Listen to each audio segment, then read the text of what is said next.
le journal.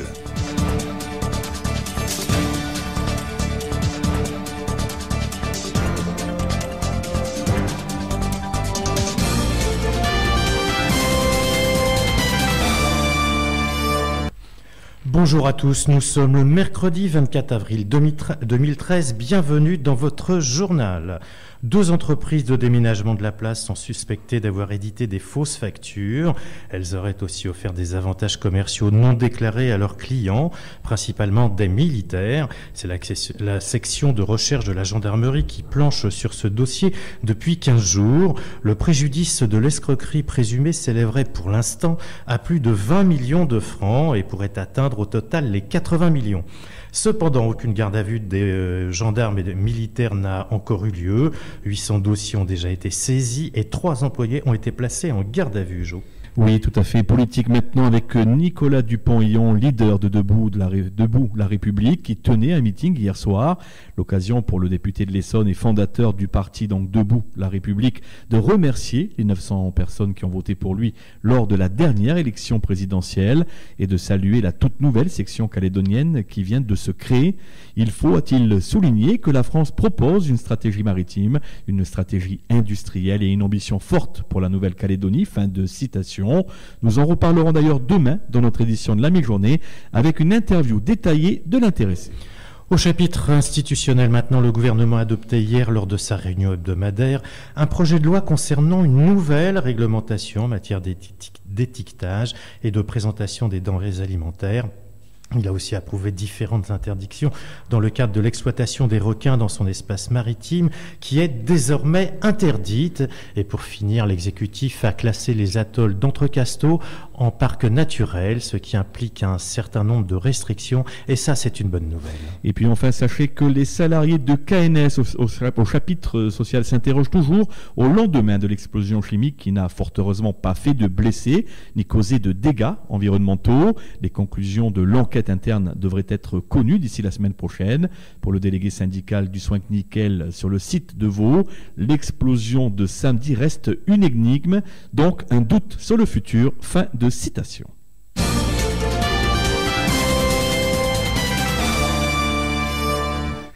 Et pour clore cette page locale, nous avons le plaisir de recevoir Philippe Gomez, député de la 2e circonscription, qui fait sa rentrée politique. Philippe Gomez, bonjour. Bonjour. Et merci d'avoir accepté notre invitation.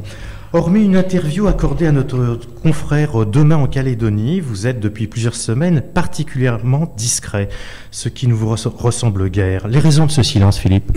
Il n'y a pas de silence en particulier. On a tenu un certain nombre de conférences de presse sur des sujets importants pour la vie quotidienne des Calédoniens. C'est plutôt Philippe Dunoyer et Philippe Michel, l'un étant porte-parole du mouvement et l'autre secrétaire général, qui s'y sont attelés.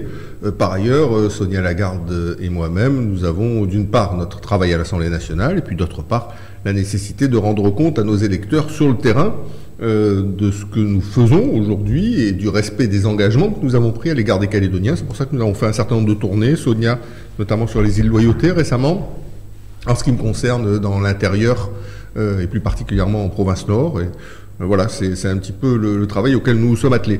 Alors, par contre, le groupe Calédonie Ensemble au Congrès de la Nouvelle-Calédonie a déposé une proposition de loi et des propositions de délibération qui vont révolutionner, je mesure le terme que j'utilise, révolutionner la vie économique du pays. C'est la loi antitrust, loi dont on parle en ce qui nous concerne depuis un certain nombre d'années. L'un de vos engagements de la campagne électorale. Je vous félicite pour cette mémoire. C'est pas le cas de tous les journalistes, mais oui, c'était un engagement majeur de notre campagne électorale. Et le texte était quasiment prêt lorsque je présidais le gouvernement, et avant qu'il ne soit renversé en février 2011, parce que, vous vous en souvenez, le drapeau du FLNKS ne flottait pas sur la mairie de La Foix. Nous n'avons pas lâché l'affaire. Nous avons continué à travailler tout seul, sans administration, juste le groupe des élus et de quelques collaborateurs. Et nous avons donc déposé sur le bureau du Congrès cette loi antitrust, et elle sera examinée par le Congrès de la Nouvelle-Calédonie. Elle est inscrite à l'ordre du jour de la séance du 3 mai prochain. Et cette loi antitrust va révolutionner la vie économique du pays. Pourquoi? Parce qu'une fois qu'elle aura été adoptée, dans aucun secteur d'activité, une entreprise, quelle qu'elle soit, ne pourra détenir plus de 25% de parts de marché. Je m'explique. On va prendre un secteur, celui de la grande distribution par exemple. Aujourd'hui, 2 entreprises, Carrefour, avec la déclinaison Champion et Discount, Géant, avec la déclinaison Casino et Leader Price, à eux deux, contrôlent 85% du marché. Comment voulez-vous que dans ces circonstances-là, on puisse avoir une véritable concurrence qui favorise une baisse des prix? Bien évidemment, on n'en a pas une. L'étude de l'Institut de la statistique qui a été rendue à la fin de l'année 2012 témoigne que le même chariot, avec les mêmes produits, rempli en métropole et rempli soit Carrefour, soit Géant, c'est 2 fois le prix métropolitain. Donc, qu'on ait un prix supérieur parce qu'on est plus loin, parce qu'on est une île, c'est normal. Que ce soit 2 fois le même prix, c'est pas normal. Donc voilà pourquoi notre loi, elle va changer quoi? Elle va obliger ces entreprises à diminuer leur part de marché et à descendre jusqu'à 25% au maximum. Ce qui permettra à d'autres entreprises, je vais citer des noms, mais c'est pas exhaustif, c'est juste pour illustrer les choses, au groupe Leclerc de venir s'installer en Nouvelle-Calédonie, au groupe Auchan de se développer en Nouvelle-Calédonie, à U, Hyper U, Super U, puisque un certain nombre de promoteurs ont aujourd'hui des projets. Et là où aujourd'hui les Calédoniens n'ont le choix en réalité qu'entre 2 groupes, et demain ils auront le choix entre au moins 5 groupes. Donc vous voyez, ça va révolutionner les choses. On vient de parler de la grande distribution, je peux parler de les concessions automobiles, aujourd'hui, qui sont un secteur hyper concentré. On le voit là aussi quand on paye le prix des véhicules. Il suffit de regarder les publicités à la télé sur combien ça coûte en France et combien on nous les facture ici. Vous avez compris que tout ça, ça finit quand même dans un certain nombre de poches extrêmement limitées. Le secteur des assurances, etc. Donc c'est à la fois une très bonne nouvelle, une fois qu'elle aura été adoptée cette loi pour les Calédoniens, mais c'est aussi une très bonne nouvelle, et je tiens à insister là-dessus, pour tous les entrepreneurs du pays. Parce que dans notre pays, il y avait beaucoup de Calédoniens qui souhaitaient entreprendre, qui souhaitaient se développer, qui souhaitaient créer des entreprises, qui souhaitaient développer les entreprises dont ils disposaient et qui n'y arriveraient pas. Parce que lorsqu'on a 1 ou 2 acteurs dans un secteur, ils verrouillent tout et on ne peut plus progresser, on ne peut plus prospérer, on ne peut plus se développer. Et cette loi, elle permettra à tous les entrepreneurs calédoniens qui n'arrivaient pas à développer leur entreprise désormais de pouvoir le faire parce qu'elle obligera les entreprises calédoniennes à ne plus avoir plus de 25% de part de marché dans un secteur d'activité, quel qu'il soit. Dernière chose, et j'en termine sur le sujet, mais je me permets de parler un peu longtemps de ce sujet, parce que vous savez, c'est la vie concrète. Je sais, on parle beaucoup, Frogier, Yano, Louécotte, machin, on va en parler après, mais ça remplit pas les assiettes des Calédoniens, c'est d'autres préoccupations qui sont aujourd'hui les leurs.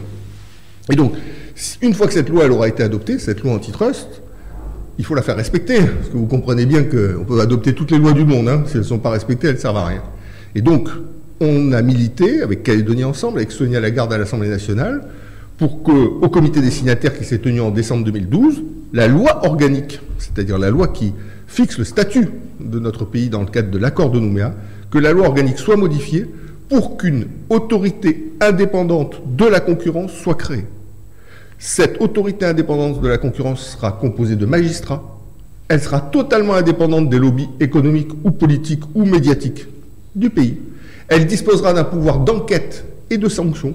Et elle pourra aller, écoutez bien, elle pourra aller jusqu'à délivrer, c'est un terme barbare, ça s'appelle des injonctions structurelles. Ça veut dire quoi? Ça veut dire obliger une entreprise qui détient plus de 25% des parts de marché à vendre une part de son activité à un concurrent. Donc vous voyez, cette loi, une fois qu'elle aura été adoptée, et j'espère qu'on trouvera la majorité nécessaire au Congrès, parce que vous savez, les grosses boîtes, elles ont quand même des relais au sein de l'Assemblée. Et à partir de ce moment-là, la vie du pays en sera changée pour les Calédoniens en termes de prix et pour les entrepreneurs du pays qui pourront se développer. En termes de date, ce serait pour quand? Alors, la loi, elle est inscrite aujourd'hui à l'ordre du jour de notre séance du Congrès du 3 mai. Et la modification de la loi organique pour créer l'autorité de la concurrence, elle est prévue au mois de juin, c'est la date qui avait été prévue par le comité de signataires. Après, il faut bien sûr le décret d'organisation de cette autorité, la nomination des membres de cette autorité. Donc en clair, je pense que d'ici la fin de l'année, c'est cette année, on aura une loi antitrust applicable et une autorité chargée de la faire respecter en ordre de marche. Ça sera un grand pas pour le pays, vous savez, et on n'a pas fini d'en mesurer les conséquences. Avec plaisir. Retour sur un événement qui continue de faire polémique et qui a été particulièrement violent, Philippe Gomez. Je veux parler de la révision des listes électorales. D'abord, votre sentiment et ensuite, qui doit voter? Quelles sont vos propositions? On fait court, on a plein de questions. Oui, alors, En ce qui concerne la liste électorale, qui doit voter, c'est prévu dans l'accord de Nouméa. Celles et ceux qui sont inscrits avant novembre 98 sur la liste électorale peuvent voter aux élections provinciales. Et puis après, il y a ce qu'on appelle le corps électoral gelé, c'est-à-dire celles et ceux qui sont arrivés après 1998 et qui sont nombre de 23 000 au total, et qui, eux, ne peuvent pas voter aux élections provinciales, qui peuvent voter aux élections municipales, présidentielles, européennes, etc. Nous, ce qu'on dit à Calédonie Ensemble depuis l'origine, c'est que d'abord que le corps électoral aurait dû être glissant. C'est pas tout bloqué en 98. C'est, tu arrives en 2000, tu pouvais voter en 2010. Tu arrives en 2002, tu pouvais voter en 2012. C'est pas ce qui a été choisi, puisque la réforme constitutionnelle de 2007 a en réalité gelé. Ceux qui sont arrivés après 98, ils peuvent pas voter. Donc ça, c'est un premier scandale. Et puis on a, lors des élections législatives, rappelé un deuxième scandale. On appelait ça le scandale dans le scandale. C'est que dans les 23 000 qui peuvent pas voter, qui habitent dans notre pays, qui y vivent, ils sont nés en Nouvelle-Calédonie. Il y en a 4 000 qui sont nés en Nouvelle-Calédonie. Donc l'objectif de ce corps électoral, ce n'était pas d'empêcher des Calédoniens de voter. D'ailleurs, sur ces 4 000, il y a 1 800 Kanaks, donc, et 2 200 ou 2 400 d'autres ethnies. Donc nous avons demandé à ce que les modalités d'inscription sur la liste électorale pour ces gens-là soient assouplies, parce que c'est une injustice quand on est né dans un pays qu'on ne puisse pas désigner ses représentants.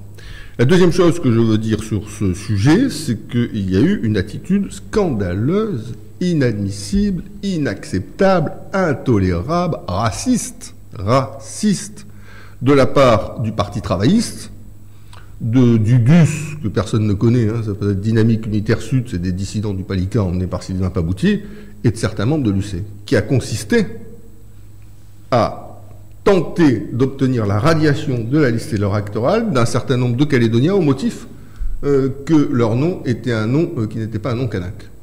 Vous vous rendez compte? Donc ça, c'est inacceptable. C'est une action à caractère raciste. On ne peut pas parler de destin commun et faire des choses comme ça. En plus, ça a fait flop-flop, hein, parce que ils peuvent faire tous les recours du monde. Il faut prouver que la personne avait la vocation à ne pas être inscrite sur la liste. Et ce qui me fait plaisir, je le dis à votre antenne, ce qui me fait plaisir, c'est que des indépendantistes ont condamné cette attitude. Celui qui l'a fait, c'est Charles Wachetine, qui est le porte-parole du Palika. À notre micro aussi. À votre micro, je suis heureux qu'il ait pu le faire, où il a dit que ce qui s'est passé là est quelque chose qui constitue un dérapage, je reprends ces termes, qui discrédite les indépendantistes qui l'ont fait et qui doit être condamné. Donc je suis heureux que des indépendantistes condamnent les actions extrémistes d'autres indépendantistes. Je rappelle que le Parti travailliste qui a mené cette action fait partie de la coalition avec le Rassemblement UMP, l'Avenir Ensemble, le Roux et le Wécotte. Donc attention à certaines fréquentations, je ne suis pas sûr qu'elles soient très productives pour le pays. Le Congrès vient d'installer la commission spéciale chargée de rechercher en commun le drapeau du pays. Vous avez porté cette revendication. Vous êtes satisfait ? Ah ben écoutez, on revient de loin et c'est grâce aux Calédoniens. Là, je vais vous dire que si les Calédoniens en juin 2012, ils n'avaient pas dit stop à la politique qui était menée par la coalition, s'ils n'avaient pas renvoyé Gué d'un côté au Mont d'Or et Yano de l'autre à Nouméa, et donc fait confiance à votre serviteur et à Sonia Lagarde, on n'en serait pas là. On a réussi donc depuis cette élection à faire aboutir quelque chose qu'on demande depuis plus de 2 ans, qui est la création d'une commission au Congrès de la Nouvelle-Calédonie, qui associe tous les partis politiques et qui recherche en commun, j'utilise les termes de recherche en commun parce que ce sont les termes de l'accord de Nouméa, ce ne sont pas les miens, recherche en commun un drapeau qui incarne, je cite toujours l'accord de Nouméa, l'identité kanak et le futur partagé entre tous. Est-ce que le drapeau du FLNKS qui flotte aujourd'hui au-dessus d'un certain nombre de bâtiments publics a été recherché en commun? Ben non, ça il a été recherché tout seul par le FLNKS et il nous a été imposé. 2, est-ce que ce drapeau incarne l'identité kanak et le futur partagé entre tous? Ah ben non, il incarne une part de l'identité kanak, les kanaks indépendantistes, et le futur partagé entre tous? Sûrement pas. 3, est-ce qu'il a été adopté par une loi du pays? Non plus, c'est un simple vœu qui a été émis par le Congrès. Donc maintenant, grâce au vote des Calédoniens de juin, grâce aussi à l'action déterminée de Calédonie Ensemble depuis l'origine sur le sujet, la commission a été créée par le Congrès et tous les groupes politiques l'ont voté. Vous voyez le changement. L'Union calédonienne l'a voté. Le Palika l'a voté. Les seuls qui se sont abstenus, c'est le Parti travailliste. On a compris pourquoi. Mais donc cette commission est désormais en place et elle a vocation pendant l'année 2013 de rechercher en commun ce drapeau. C'est-à-dire quoi? C'est-à-dire d'abord de tenir des audiences publiques pour entendre celles et ceux qui veulent l'être, les représentants des communautés, des forces vives du pays, les associations diverses et multiples en matière culturelle qui œuvrent chez nous, et puis aussi aller redonner la parole aux Calédoniens sur le terrain. Et nous, à Calédonie Ensemble, on est très motivés là-dessus, que cette commission aille tenir des réunions dans les mairies, dans les maisons de quartier, dans les tribus, dans les vallées, dans les villages, pour recueillir l'avis du peuple. Comment on peut prétendre imposer un drapeau au pays sans qu'à aucun moment le peuple n'ait dit comment il voit les choses, comment il conçoit le destin commun. Pour nous, à Calédonie Ensemble, c'est simple. Destin commun égale drapeau commun. C'est la pierre blanche qu'il doit y avoir sur le chemin du destin commun que nous devons construire ensemble. Donc oui, nous avons progressé. Le chemin, il va pas être simple. C'est pas moi qui vais vous raconter qu'à la fin de l'année, on va adopter un drapeau commun. Faut arrêter de dire des choses qui sont inexactes. Non. Mais on a engagé cette démarche. Elle sera longue, elle sera difficile, elle sera peut-être douloureuse, mais elle est nécessaire pour notre pays. Elle est nécessaire pour que tout le peuple calédonien, un jour peut-être, se reconnaisse dans un drapeau qui lui ressemble. L'usine du Nord vient de fêter sa première coulée de nickel. D'aucuns disent que c'est un grand pas pour l'économie du pays et pour le rééquilibrage. En tant que député de cette circonscription, quels sont les autres projets de développement que vous portez ? Moi, je soutiendrai, bien sûr, les projets de développement portés par la Nouvelle-Calédonie, la province Nord ou les communes, qu'il s'agisse de développement en matière agricole ou aquacole, qui est une part importante, de l'âme de la Brousse, de l'âme du Nord, de l'âme du pays, qu'il s'agisse de rééquilibrage au profit de la côte Est, parce que vous savez, aujourd'hui, la côte Est, elle se vide de ses habitants. Les habitants de la côte Est, ils viennent soit en province Sud, dans le Grand Nouméa, soit sur la côte Ouest, sur la zone VKP. Sur la zone VKP. Donc, voilà, il faut vraiment prendre à bras-le-corps la problématique de la côte Est. Autrement, la côte Est, demain, ça sera comme les îles Loyauté. Il ne restera plus que les vieux et les gosses. Et on aura dans notre île, dans notre archipel, des zones qui seront complètement désertées. Ce n'est pas une bonne chose en termes de politique d'aménagement du territoire. En ce qui concerne l'usine du Nord, un mot quand même. J'ai été invité à l'occasion de cette coulée, qui était la première coulée de l'usine. Vendredi dernier. Vendredi dernier, une émotion immense.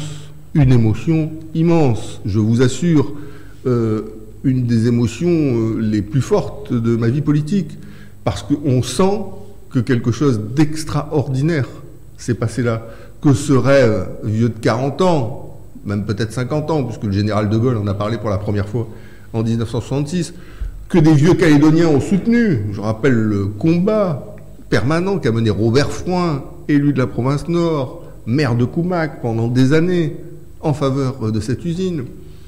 Un chemin difficile pour accéder à la ressource, le Cognambo, autrement il ne pouvait pas y avoir d'usine. Les doutes qui ont été émis de manière permanente, je pense à Pierre Frogier, Rassemblement UMP, ça se fera pas, ils sont pas capables, il faut que ce soit la SLN qui fasse, etc., etc. Enfin bon, même si maintenant la victoire est belle, il y a des convertis de la 25e heure. Bon, mais au total, ça y est, elle existe. Elle va générer directement près de 1000 emplois. Les emplois indirects et induits, ils seront au nombre de 2000 à 3000. On va enfin avoir en province Nord un véritable pôle de rééquilibrage économique et urbain. Donc c'est pour notre pays un saut formidable. C'est aussi un saut formidable en matière de souveraineté économique. La souveraineté économique, c'est important. Ça permet de moins dépendre des autres, et notamment de moins dépendre aujourd'hui des flux financiers de la métropole. Vous savez que c'est 140 milliards de francs CFP qui chaque année irriguent notre pays. Ça représente quasiment 20% de notre PIB. C'est pas rien. Et vous avez vu les difficultés colossales que la France doit assumer avec beaucoup d'autres pays européens, l'Espagne, l'Italie, la Grèce, etc. Donc on a intérêt, nous, en Nouvelle-Calédonie, à être plus forts économiquement, plus forts en termes de création de richesses et de valeur ajoutée dans notre pays, pour moins dépendre de flux qui éventuellement pourraient un jour ou une autre être moins puissants à nous irriguer. Donc ce pas vers la souveraineté économique du pays, c'est pour nous à Calédonie Ensemble quelque chose d'important, d'autant plus qu'on a toujours défendu une chose très simple, la maîtrise de nos ressources naturelles, la maîtrise de notre développement métallurgique. On a toujours été favorable aux 51% dans l'usine du Nord, c'est une chose formidable pour nous. On a toujours été favorable aux 51% dans la SLN, parce qu'on doit disposer de la maîtrise de cet outil qui est l'outil métallurgique fondamental dans le pays. Et on a toujours considéré que, au bout du compte, quand on aura 51% dans la SLN et 51% dans l'usine du Nord et 51% dans POSCO en Corée, qu'à partir de ce moment-là, ces participations doivent être rassemblées dans ce qu'on pourrait appeler un holding, de façon à ce qu'on dépasse l'intérêt privé de chacune des entreprises pour œuvrer en faveur de l'intérêt général donc du une pays. Politique industrielle commune. Une politique industrielle commune à l'échelle du pays. Au-delà des intérêts propres des opérateurs, il nous faudra à un moment les dépasser pour construire une politique qui vise l'intérêt général du pays. C'est une prochaine étape, ce sera une étape compliquée, difficile, mais elle est essentielle parce qu'elle conditionne également le développement de notre souveraineté économique. Jo. Oui, alors justement, vous parliez de l'usine du Nord et des retombées économiques. Est-ce que cela va légitimer un petit peu plus la position, notamment des partis non indépendantistes et de la province sud, à demander à rediscuter de la clé de répartition? Pardonnez-moi, on a toujours... nous, à Calédonie Ensemble, on a déposé 2 propositions de loi qui sont sur le bureau du Congrès. Il suffit qu'elles soient inscrites à l'ordre du jour pour que la province sud n'ait plus de problème. Pourquoi? Je le dis pour resituer le débat. Dans la loi organique, il est prévu que le Congrès peut, à la majorité des 3/5, modifier la clé de répartition telle qu'elle existe. Cette modification est indispensable. Et elle ne porte pas atteinte à l'esprit ni à la lettre de l'accord de Nouméa, puisqu'elle est prévue par la loi organique. On ne peut pas faire mieux. D'ailleurs, notre proposition de loi a été soumise à l'avis du Conseil d'État, qui a donné un avis favorable. Pourquoi cette modification est indispensable? Je le dis en 2 mots, c'est vachement simple. C'est que en 1989, lors du recensement de la population en Nouvelle-Calédonie, la province sud représentait 67% de la population du pays. La province des îles représentait 17% de la population du pays. Et la province nord représentait le reste. 20 ans après, en 2009, le même recensement général de la population, la province sud représente plus 67% de la population du pays, mais 75% de la population du pays. Elle a augmenté d'abord sous l'afflux de personnes extérieures, et notamment, bien sûr, de métropolitains qui sont venus travailler en Nouvelle-Calédonie, mais la population de la province sud a augmenté aussi du fait de flux intérieurs qui viennent de la province des îles Loyauté et de la province nord. La province des îles, elle, qui représentait 17% de la population, représente plus aujourd'hui que 11% de la population.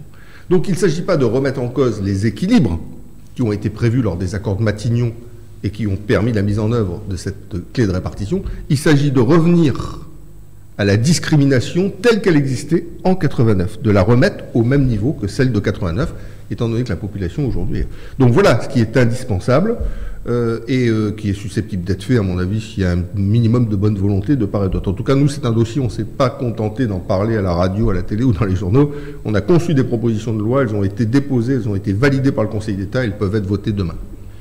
Philippe Gomez, autre dossier politique important. Récemment, il y a eu 2 événements importants dans le camp loyaliste, le départ de Gaël Yano et de ses soutiens du Rassemblement, avec la création du mouvement populaire calédonien, et le congrès du ROMP, samedi dernier, à Bourail. D'abord, concernant le départ des yanistes, comment analysez-vous cette scission? Ça vous fait plaisir?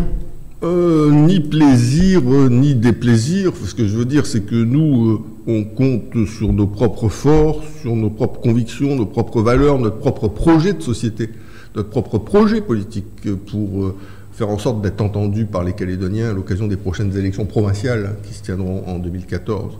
Vous savez, on n'a pas de victoire, on ne construit pas de victoire sur les faiblesses des autres. Voilà, c'est un principe de base. Et donc, pour le rassemblement IMP, il se passe ce qui se passe. J'ai vu que ça alimente beaucoup les conversations de ci, de là. Mais en ce qui concerne Calédonie Ensemble, ça ne prête pas à discussion particulière. Nous, en plus, on est dans une situation spéciale, je dirais. On est la première formation de politique du pays, devant le FLNKS, devant le rassemblement UMP, devant toutes les autres.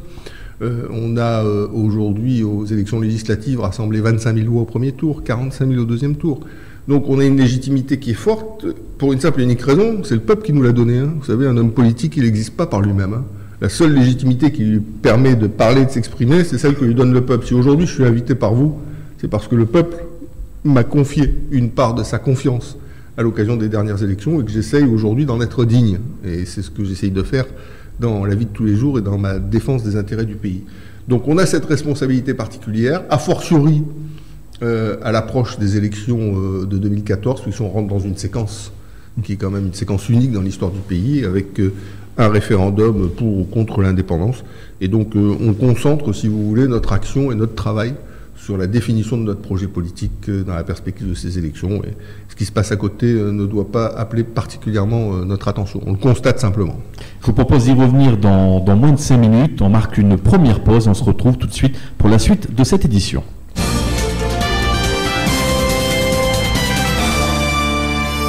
Soyez les bienvenus si vous venez de nous rejoindre. Deuxième partie de cette édition spéciale en compagnie de notre invité qui n'est autre que Philippe Gomes, député de la 2e circonscription. Et sur le congrès du Rassemblement à Bourail, Philippe Gomes, qu'avez-vous appris ? Moi, j'ai appris 2 choses majeures. D'ailleurs, je regrette qu'aucune analyse politique dans les médias n'en ait fait part. J'ai appris que Frogier assumait désormais ses 2 échecs. Lesquels ? Le premier, c'est lié à sa politique d'ouverture du dialogue avec les indépendantistes. Vous vous souvenez, on met le drapeau du FLNKS, c'est pour ouvrir le dialogue. On élit Ouamitan à la présidence du Congrès avec les voix du Rhin, de l'Avenir Ensemble, de Didier Leroux et de Simon Louécotte, c'est pour ouvrir le dialogue. On propose à Charlie Pidgeot d'être sénateur, ce qui n'a pas été le cas parce que l'UMP national s'y est opposé, autrement Charlie Pidgeot aurait été sénateur, c'est pour ouvrir le dialogue. On fait la coalition avec l'Union calédonienne et le Parti travailliste, c'est pour ouvrir le dialogue. Et puis il est où le dialogue ? Lui-même dit le dialogue est impossible avec les leaders indépendantistes. Et d'ailleurs, je vais maintenant aller à la base, parce qu'avec les leaders, c'est pas possible. Passer par-dessus, exactement. Oui, il faut passer par-dessus ou par-dessous, je sais pas. Mais en tout cas, tout ce qui devait permettre d'ouvrir le dialogue, et puis Dieu sait qu'il a donné des choses, dans le dos des Calédoniens, mais il n'est pas allé avec le dos de la cuillère. À la sortie, il dit lui-même, je suis désolé, j'ai donné tout ça, mais finalement, le dialogue, je peux pas le faire, parce que les indépendantistes, ils comprennent pas ce que je leur explique. Bon, donc ça, c'est quand même un premier échec. Et puis le deuxième échec, c'est que moi, j'avais compris, dans les multiples déclarations qu'il a faites depuis 3 ans, toujours pour expliquer la même démarche de drapeau, de responsabilité avec le Parti travailliste, avec Louis Cotrailleux-Regueil et Crocomitant, c'était de dire les indépendantistes vont renoncer à l'indépendance. Vous l'avez entendu, c'est la renonciation à l'indépendance. Vous voyez, une sorte un coup de magie, en quelque sorte, des indépendantistes qui seraient collectivement frappés d'Alzheimer. Ils diraient, ça y est, maintenant, on ne veut plus être indépendance, on veut rester dans la France. Moi, j'écoute les déclarations comme vous, je pense. J'ai entendu les déclarations de Roquemitan, qui continue dans sa logique. Moi, je n'ai pas à la contester, c'est une opinion comme les autres, mais je le constate, vers la souveraineté pleine et entière du pays. J'ai entendu Louis Cotrailleux-Regueil, qui a dit le référendum, c'est Kanaki 2014, négocier quoi ? Négocier rien, voilà ce qu'il a dit. Donc ça, c'est le deuxième échec de Pierre Frogier, puisqu'il nous annonçait que les indépendantistes allaient renoncer à l'indépendance. Moi, je crois qu'ils n'ont jamais été aussi indépendantistes que depuis que le drapeau du FLNKS a été levé dans le ciel calédonien. Donc voilà les 2 échecs majeurs. Et le troisième échec, c'est heureusement que les Calédoniens se sont levés en juin 2012 pour mettre un terme à cette dérive, parce qu'il était clair qu'après le drapeau, la présidence du Congrès et le reste, on allait directement vers l'indépendance, association du pays. Vous savez bien, vous ici, puisque vous avez reçu Éric Gay, secrétaire général du Rassemblement UMP, je vous donne la date, c'était le 13 octobre 2011, c'était à Radio Océane, il a dit « Nous sommes prêts à prendre nos responsabilités et à donner aux indépendantistes, je cite, quelque chose qui puisse s'appeler indépendance. » C'est pas moi qui le dis, c'est Éric Gay qui l'a dit sur votre radio. De la même manière, Pierre Frogier, dans une interview qu'il a donnée à Valeurs Actuelles, a bien dit il faut une représentation internationale à la Nouvelle-Calédonie. Lorsqu'on dit il faut une représentation internationale, ça veut dire un siège à l'ONU, l'Organisation des Nations Unies. Or, seuls les États souverains peuvent siéger à l'ONU. Et j'ai lu avec attention le script de l'intervention d'une porte-parole du Rassemblement UMP, Madame Ruffnack. Virginie Ruffnack, que nous recevions hier à votre place. Qui est venue il n'y a pas longtemps, et qui disait exactement ceci. Donc, évidemment, un siège à l'ONU n'indique pas forcément qu'un territoire est indépendant. Elle vous a expliqué ça hier. Mais elle dit que vous êtes un menteur. Elle prend les Calédoniens pour des billes. Elle prend les Calédoniens pour des billes. C'est pas la première fois que le Rassemblement UMP les prend pour des billes. Il devait purger l'indépendance dès 2014, afin qu'après on n'en parle plus. Puis une fois que les élections sont passées, ils ont imposé le drapeau du FLNKS aux Calédoniens, après avoir dit jamais le drapeau du FLNKS pendant la campagne. Bon, donc ce que je veux dire, c'est que c'est quand même un mode de fonctionnement assez classique de ce parti. Donc oui, quand on a un siège à l'ONU, On est un État souverain, autrement on ne peut pas avoir de siège à l'ONU. Donc mademoiselle Rusnak cite le cas de l'Ukraine et de la Biélorussie, vous voyez, pour essayer d'embourber un peu les Calédoniens en disant mais non, aussi il y avait déjà des États qui avaient leur siège à l'ONU mais qui n'étaient pas indépendants. C'est pas faux. L'Ukraine et la Biélorussie, elles ont été intégrées lors de la création de l'ONU, c'est-à-dire après la Deuxième Guerre mondiale, il y a plus de 50 ans. Et c'est le seul cas de figure, parce que c'est au moment de la création de l'ONU que ça s'est passé. Mais depuis lors, jamais aucun État n'a pu intégrer l'ONU s'il n'était pas souverain. Et c'est comme ça que la souveraineté égale siège à l'ONU. Je vais vous donner un exemple dans le Pacifique. Les îles Cook, qu'on considère, nous, comme un État, n'est pas un État souverain. Et c'est parce qu'il n'est pas un État souverain qu'il ne peut pas avoir son siège à l'ONU. Donc oui, Pierre Frogier, quand il dit, et c'est un sujet important, parce que je vois qu'ils essayent de se dépatouiller en disant c'est pas vrai, et de se laver les mains. Non, ils vont pas se laver les mains, je les laisserai pas faire sur le sujet, parce que c'est trop important pour l'avenir du pays. Il faut dire aux Calédoniens ce qu'on va faire ce qu'on dit et dire ce qu'on fait. Et là, en l'espèce, je crois que le rassemblement UMP fait exactement le contraire. Donc oui, il a indiqué qu'il fallait une représentation internationale, c'est donc un siège à l'ONU. Et oui, il a indiqué au comité directeur qui s'est tenu à Boulou, Paris, en octobre 2010, vous vous en souvenez, qu'il fallait que la Nouvelle-Calédonie délègue les compétences régaliennes à la France. Vous vous souvenez de ça? Comment vous voulez qu'on délègue des compétences régaliennes qu'on n'a pas?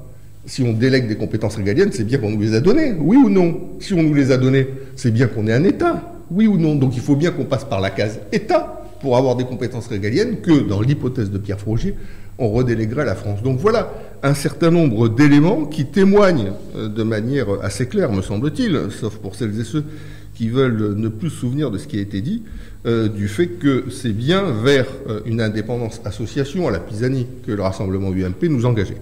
Et d'ailleurs, ils se prennent un peu les pieds dans les fils, parce que, bien sûr, à force de dire tout et son contraire, on finit par avoir des difficultés à marcher droit. Et donc, toujours Madame Rusnak, elle dit à la fin d'une de ses interventions, nous voulons que la Calédonie reste dans la France, et puis elle dit, et que nous gardons notre nationalité française. Ah, bah attends, si on reste dans la France, ça va de soi, non, qu'on garde la nationalité française. C'est si on ne reste pas dans la France que, le cas échéant, la question de la double nationalité peut se poser. Donc ils finissent eux-mêmes par se prendre les pieds dans leur fil. Donc il faut que les Calédoniens sachent que si on n'a pas accéléré sur la voie de l'indépendance-association, c'est grâce à eux, parce qu'en juin 2012, ils ont dit stop à cette dérive qui commençait par le drapeau dans leur dos et qui aurait fini par l'indépendance-association dans leur dos. On poursuit sur ce terrain. Comment abordez-vous les élections provinciales de 2014 et dans cette perspective, la main tendue de Pierre Frogier via Simon Louécotte, vous la serrez? Je ne sais pas où vous avez vu une main tendue. Là. Je pense qu'on n'a pas vu les mêmes les mêmes choses. Il appelle à un regroupement de toutes les forces loyalistes, non pas autour, je l'ai bien fait préciser hier à Virginie Refnac, non pas autour du Rhum, mais à côté pour faire cesser les batailles d'ego et les divisions et pour gagner les provinciales. Écoutez, même argument de la part, excusez-moi de terminer, même argument de la part de Gaël Yano avec l'Union pour la France.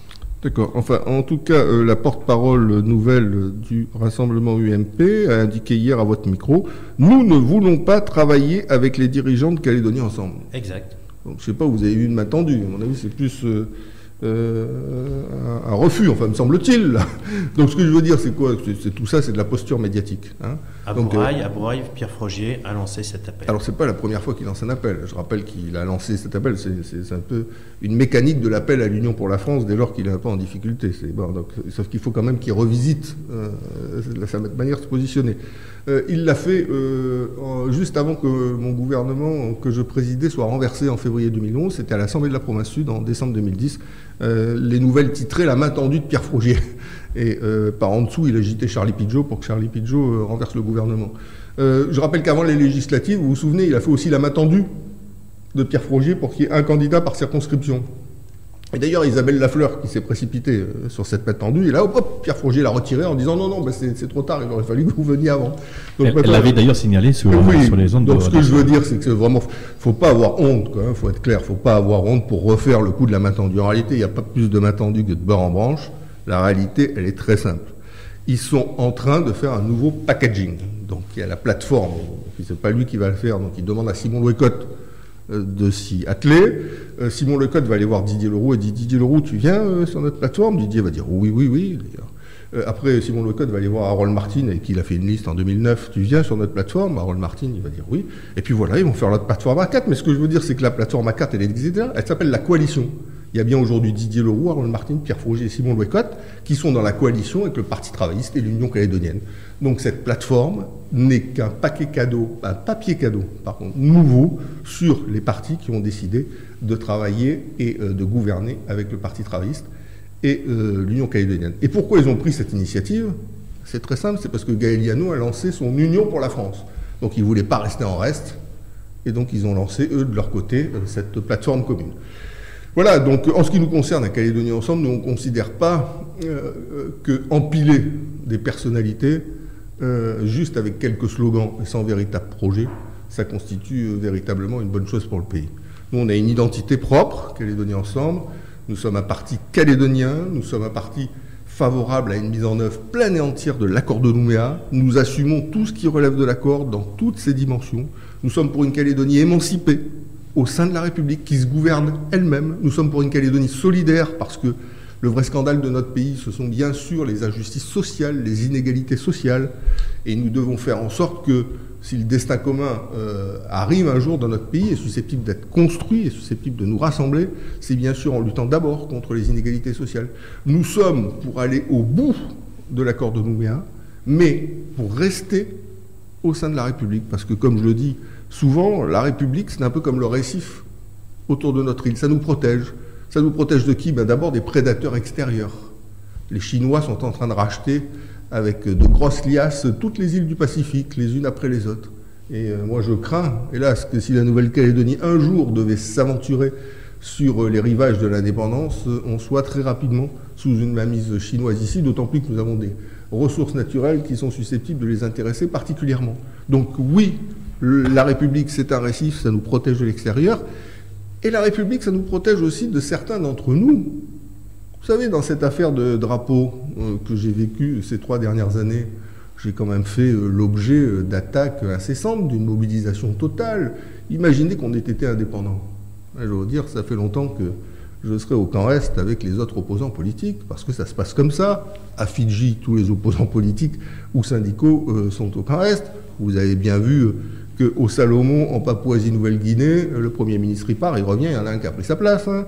Non, ce que je veux dire, c'est qu'au total, certes, nous devons nous gouverner nous-mêmes, et nous, à Calédonie Ensemble, nous souhaitons nous gouverner nous-mêmes, affirmer notre identité, une identité propre. Nous sommes calédoniens, nous avons notre histoire, nous sommes un pays pluriel, aux cultures plurielles, aux langues plurielles, avec le rapport au monde qui est le nôtre, qui est celui de la Mélanésie, qui est celui de l'Océanie, mais en même temps, se gouverner nous-mêmes avec des limites qui nous protègent aussi, quelque part, de certains d'entre nous. Si j'ai bien compris, juste un dernier mot très court sur ce dossier. Calédonie Ensemble part en solo aux élections. Calédonie Ensemble a une identité propre et nous considérons que ce n'est pas en empilant des personnalités pour tenter d'accéder à des sièges que nous avons vocation à construire un pays. Pourquoi Leroux ne va pas tout seul aux élections? Parce qu'il ne passe pas la barre. Pourquoi Martin ne va pas tout seul aux élections? Parce qu'il ne passe pas la barre, il faut 5000 voix. Pourquoi Locotte ne va pas tout seul aux élections? Parce qu'il ne passe pas la barre. Et donc automatiquement, il faut qu'ils s'agrègent pour se faire les uns les autres la courte échelle, de façon à, le cas échéant, passer la barre aux prochaines élections et accéder à des sièges. Et puis je vais vous livrer un scoop, hein, je prends date devant vos auditeurs et devant vous aujourd'hui, Pierre Frogier ne mènera pas la liste en 2014. Vous savez qu'il a quand même une capacité extraordinaire à éviter le suffrage universel, hein, parce qu'il parle au nom du peuple, et il évite de se soumettre au jugement du peuple. Il nous a déjà fait le coup aux législatives. Il était député en titre, hein, parce que ce n'est pas son activité à l'Assemblée nationale qui peut en témoigner. Enfin, il était député en titre jusqu'en juin 2012. Qu'est-ce qu'il a fait en septembre 2011, quand il voyait quand même que sa politique menée dans le dos des Calédoniens était quand même assez mal perçue? Hop, il a glissé au sénatorial. C'était plus facile de se faire élire sénateur par 200 conseillers du rassemblement UMP, le petit doigt sur la couture du pantalon, que d'aller affronter 100 000 électeurs dans la circonscription. Et bien là, au provincial de 2014, de la même manière, il va éviter d'avoir à se confronter avec les électeurs, et la tête de liste, je vous la donne en avant-première, ce sera Cynthia Lijard. La mise en orbite médiatico-politique qui est en cours aujourd'hui, c'est pour faire en sorte que Cynthia Lijard tire cette liste. Et donc à la sortie, Pierre Frogier se mettra de côté en disant c'est pour conseiller les jeunes et permettre à une nouvelle génération. Que nenni, c'est pas pour conseiller les jeunes, c'est pour éviter, le cas échéant, de se prendre une fessée électorale que les Calédoniens aimeraient bien lui mettre et qu'il mérite. Juste un mot pour finir ce dossier politique. Après la prochaine mandature de 2014, comment voyez-vous l'avenir institutionnel du territoire? Propositions et alliances. Écoutez... Rapidement, c'est compliqué de parler de 2014 rapidement, mais enfin, si vous m'obligez à le faire, je vais le faire. Je crois que les Calédoniens, lors des élections provinciales de 2014, ils n'ont pas 150 questions à se poser. La question est simple. On rentre dans une période particulière de l'histoire de notre pays. Pour la première fois, on va devoir, d'une manière ou d'une autre, choisir notre destin dans le cadre d'un référendum, et tous les Calédoniens auront à se prononcer. Ce référendum sera organisé soit en 2014, en 2015, 2007 ou 2017, si le Congrès le décide à la majorité des 3/5, c'est-à-dire 33 membres sur 54, soit en 2018, obligatoirement, par l'État, si jamais le Congrès ne l'a pas décidé. Si les Calédoniens disent non une fois à l'indépendance, un nouveau référendum sera organisé en 2020, et s'ils disent non une nouvelle fois, un nouveau référendum sera organisé en 2022. Voilà aujourd'hui le schéma prévu en ce qui concerne la sortie de cet accord. Donc vous voyez pourquoi je rappelle ça. Plus tard, 2022. C'est pour ça qu'on dit, la sortie de l'accord, c'est pas 2014 comme le disait le Rassemblement UMP, ou comme le disait Louis Cotterêts-Requeil, la sortie de l'accord c'est 2018, voire 2022, en fonction des résultats au référendum. Pourquoi je rappelle ça? Parce que c'est dire à quel point on va rentrer dans une période totalement nouvelle et essentielle pour la vie du pays, c'est-à-dire pour notre capacité à continuer à vivre ensemble et à faire en sorte que nos enfants, demain et après-demain, continuent eux aussi à vivre ensemble. Donc la question que les Calédoniens doivent se poser, lorsqu'ils mettront un petit bulletin dans l'urne en 2014, c'est à qui puis-je faire confiance pour négocier la sortie de l'accord de Nouméa avec les indépendantistes et l'État? À qui puis-je faire confiance? À ceux qui ont hissé le drapeau du FLNKS dans notre dos et qui ont emmené le pays vers l'indépendance association? À ceux qui ont participé à cette politique et qui le regrettent aujourd'hui? Ou à ceux qui, comme nous, ont toujours tracé un sillon droit et ont maintenu le cap contre vents et marées? C'est ça la vraie question. Parce qu'en réalité, aux élections de 2014, c'est bien évidemment chez les non-indépendantistes la formation politique qui sortira devant, qui sera légitime, qui aura été légitimée par le peuple, à qui le peuple aura fait confiance, qui devra mener les négociations avec les indépendantistes et avec l'État. Et donc cette légitimité, elle ne pourra être établie qu'à partir du moment où il y a véritablement une large part des Calédoniens qui accorderont leur confiance à une même formation. Et donc, moi ce que je dis, c'est qu'il faut être solide à ce moment-là. Il ne faut pas avoir changé de cap 25 fois, il ne faut pas avoir fait le contraire de ce qu'on dit, il faut être à la fois expérimenté et déterminé dans la défense d'une certaine idée du pays. Et je crois que Calédonie Ensemble a fait la preuve de sa résistance au coup, a fait la preuve de sa détermination et a fait la preuve de sa capacité à porter un vrai projet d'identité, d'émancipation et de solidarité au sein de la République. Retour Philippe Gomès sur votre activité au Palais Bourbon maintenant. Vous avez intégré la commission des affaires étrangères. Pourquoi et quel est votre job dans cette commission? Vous faites quoi? Alors, cette commission est une commission passionnante, il faut le dire, parce que la politique étrangère de la France y est systématiquement disséquée, expliquée, analysée.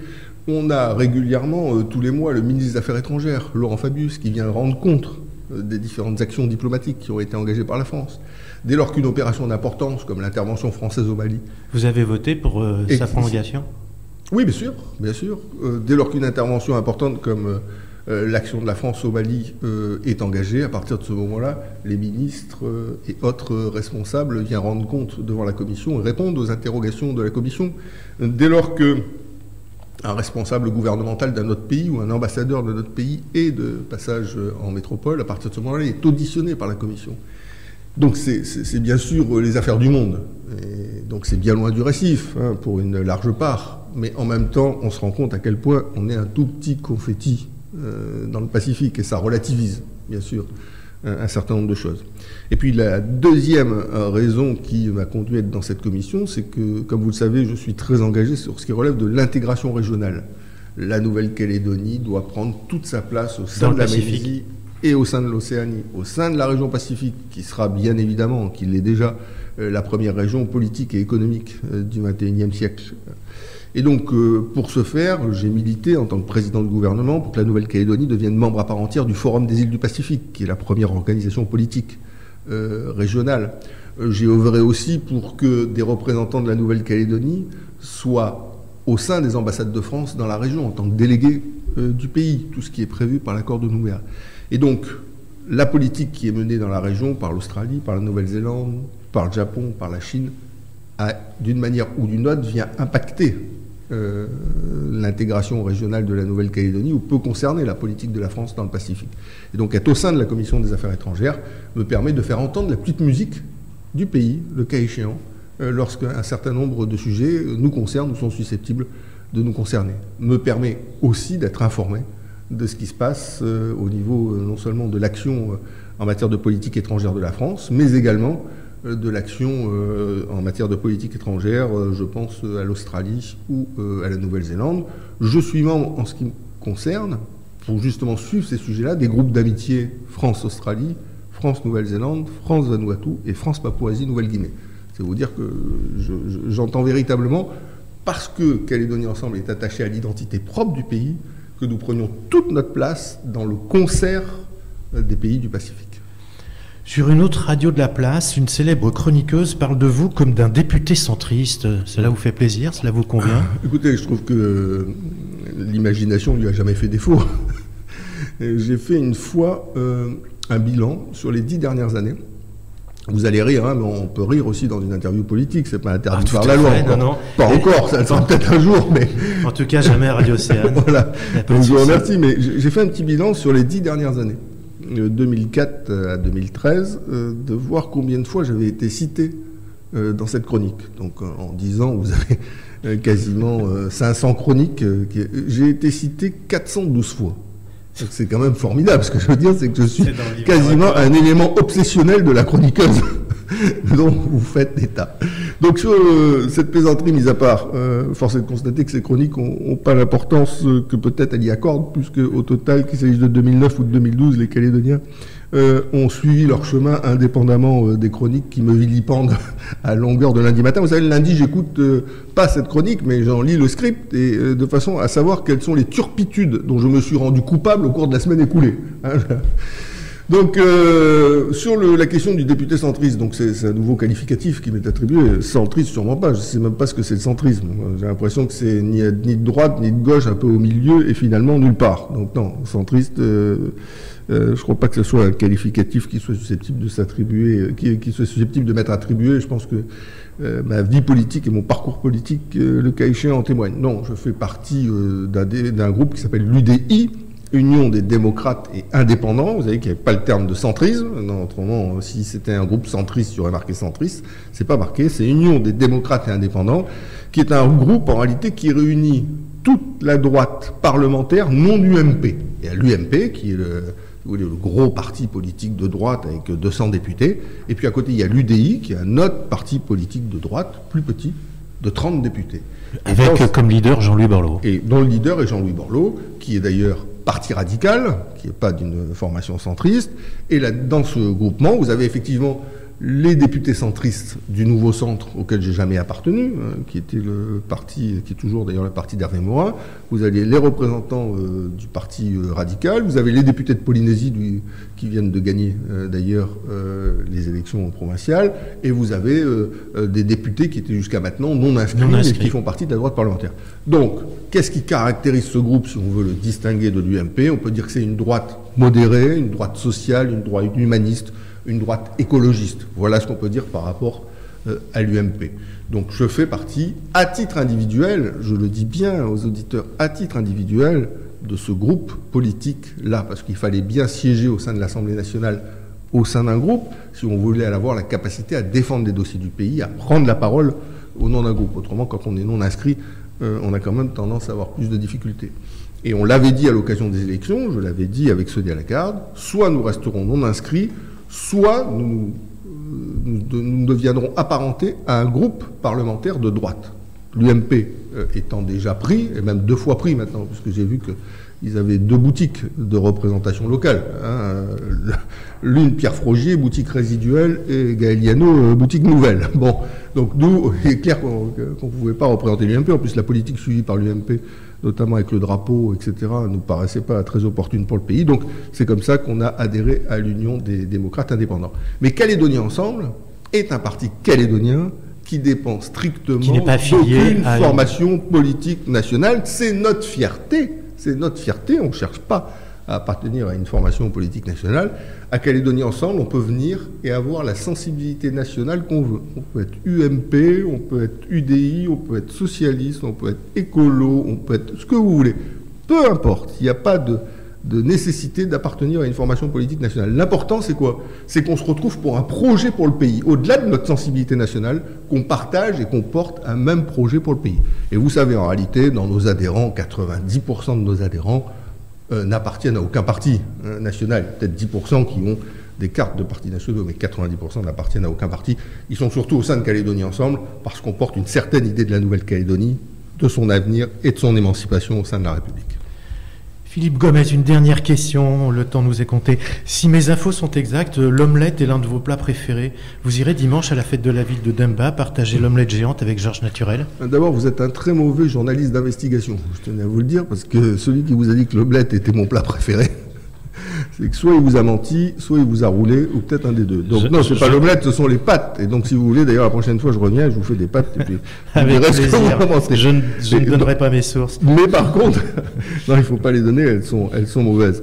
Mais par contre, oui, j'irai dimanche à la fête de la ville de Dambéa. J'y suis allé déjà à plusieurs reprises. Et si jamais Georges Naturel, le maire, me partage avec moi un bout d'omelette qui ne soit pas trempé dans l'arsenic, c'est avec beaucoup de plaisir que je le mangerai. Philippe Gomez, merci. Merci à vous. Merci aux auditeurs. Je rappelle que vous êtes député de la seconde circonscription et que vous avez micro ouvert à Radio Océane et que vous serez dimanche à l'omelette géante de Dembéa. Merci à vous. Merci.